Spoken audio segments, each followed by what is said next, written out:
सरला के 3 बेटे थे, जिसमें से सबसे छोटा बेटा रोहित था। घर में रोहित ही शादी के लिए कमारा बचा था। सरला उसके लिए लड़की ढूंढ रही थी। सरला की तलाश मोनिका नाम की लड़की पर जाकर खत्म होती है। मोनिका दिखने में बेहद खूबसूरत थी, साथ ही दहेज में ढेर सारा सामान भी लाने वाली थी, जिस वजह से सरला मोनिका को बहुत प्यार करती थी। ऐसे ही समय बीतता है।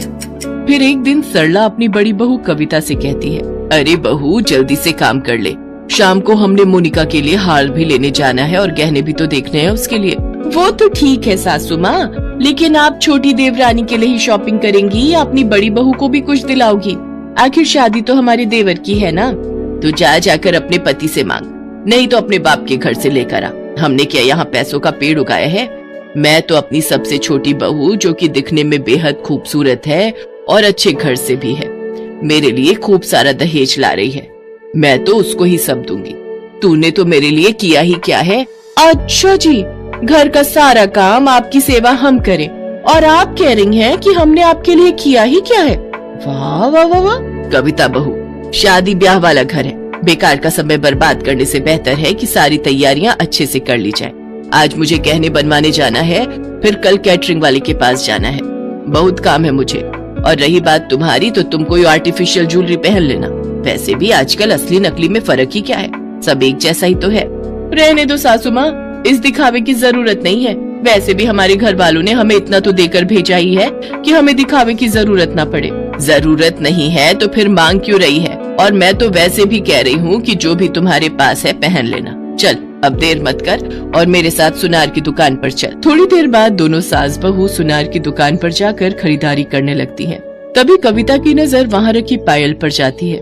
वो अपनी सास से धीरे से कहती है, सासू माँ ये पायल कितनी सुंदर लग रही है, प्लीज मुझे पायल दिला दो, मुझे और कुछ नहीं चाहिए। चुप रह, जब देखो कुछ न कुछ दिन बीत जाते हैं और शादी वाला दिन भी आ जाता है। कविता और तारा दोनों सज धज कर बारात में जाने के लिए तैयार हो जाती हैं। बारात मोनिका के घर पहुंचती है।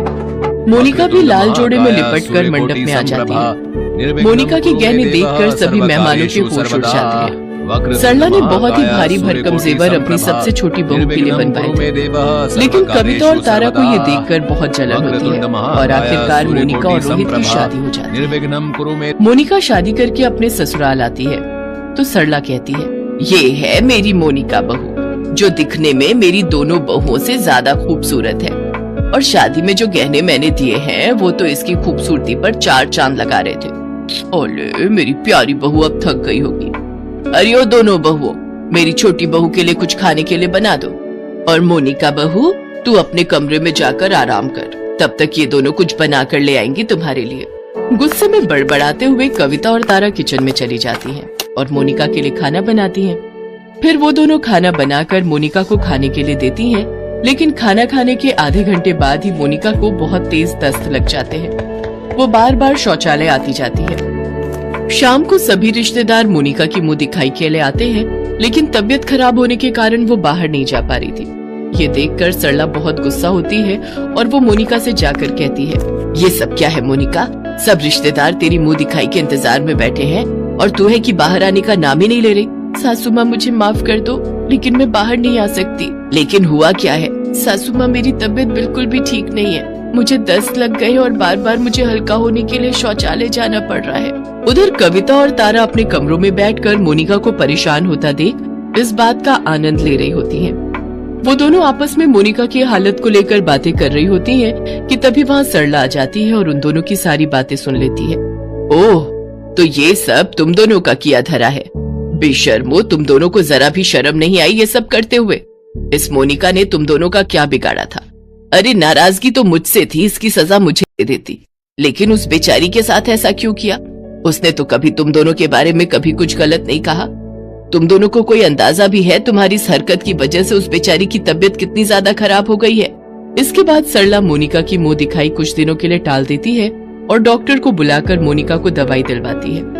हफ्ते भर बाद मोनिका पूरी तरह से ठीक हो जाती है। कविता और तारा को अपनी गलती का एहसास होने लगता है और फिर वो दोनों मोनिका से माफी मांगती हैं। फिर वो सभी हंसी खुशी एक दूसरे के साथ रहती हैं।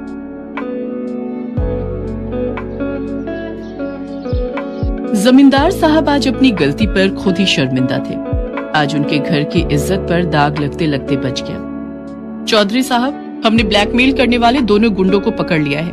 वो गुंडे वीरपुर गांव पर बहुत समय से नजर रखे हुए थे और वो ये भी जानते थे कि वीरपुर गांव की औरतें खुले में नहाती हैं। पर हमें खुशी है कि आपकी छोटी बहू सुधा ने जो हिम्मत दिखाई और उन बदमाशों के खिलाफ हमारी पुलिस थाने में रिपोर्ट लिखवाई, उसकी हमें दाद देनी होगी।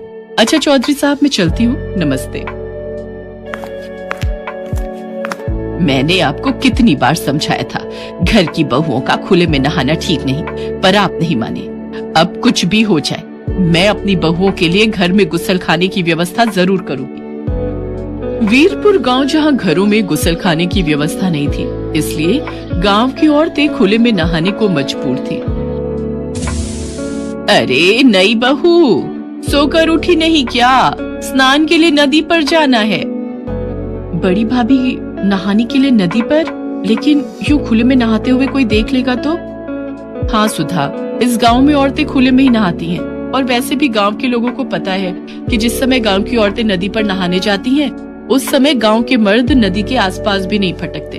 अच्छा अब देर मत करो, वैसे भी नदी किनारे इस समय सुनसान होता है, हम जल्दी से नहाकर आ जाएंगे। मालिनी और सुधा नदी पर नहाने के लिए जाती हैं। गांव की बहुत सी औरतें पहले ही नदी पर नहा रही थी। सुधा को बहुत शर्म आ रही थी।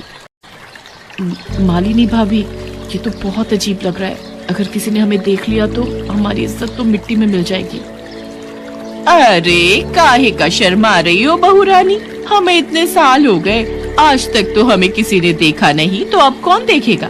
चौधरी साहब से सब डरते हैं, इसलिए नदी किनारे कोई मर्द नहीं आता, सिर्फ औरतें ही नहाती हैं। सुधा को बहुत अजीब महसूस हो रहा था, पर वो करती क्या? मजबूरी में उसे मालिनी और बाकी की गांव की औरतों के साथ नदी में उतरना ही पड़ता है। बड़ी मुश्किल से सुधा नदी में नहाकर घर आती है। अब तो रोजाना ही वो मालिनी और बाकी की गांव की औरतों के साथ नदी पर नहाने लगी। धीरे धीरे जब सुधा को लगा कि सचमुच नदी के आसपास सिर्फ औरतें ही आती हैं, तो वो थोड़ी बेफिक्र हो गई। पर एक दिन जब सब बहुएं नदी पर नहा रही थी, मालिनी भाभी, लग रहा है कोई हमें देख रहा है। नहीं तो तुम्हारे मन का वहम है, लगता है तुम्हारा डर अभी तक नहीं गया है। चलो जल्दी से नहा लो, फिर घर चलते हैं। अगले दिन भी सुधा को ऐसा ही महसूस हुआ। मालिनी भाभी, मैं कह रही हूँ ना कि कोई है जो हमें देखता है, मुझे बार बार गलत महसूस नहीं हो सकता। अरे बहू रानी, तुम बेकार में ही डर रही हो, किसी की इतनी मजाल नहीं जो हमें नहाते हुए देख ले। और ये सच था, गांव वालों की इतनी हिम्मत नहीं थी कि वो गांव की बहुओं को खुले में नहाते हुए देख ले। तो आखिर कौन था जो उन सबको खुले में नहाते हुए देख रहा था? अरे यार मगन, ये गांव तो बहुत बढ़िया है यार, तूने बिल्कुल सही जगह का पता लगाया बे।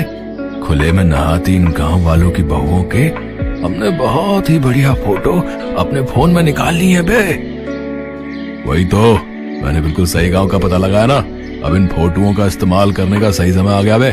गांव के चौधरी की दोनों बहुएं भी उन औरतों के साथ ही नहाने आती हैं। चौधरी की बहुओं को ब्लैकमेल करके अच्छे खासे सोने के जेवर और रुपए ऐंठ लेंगी।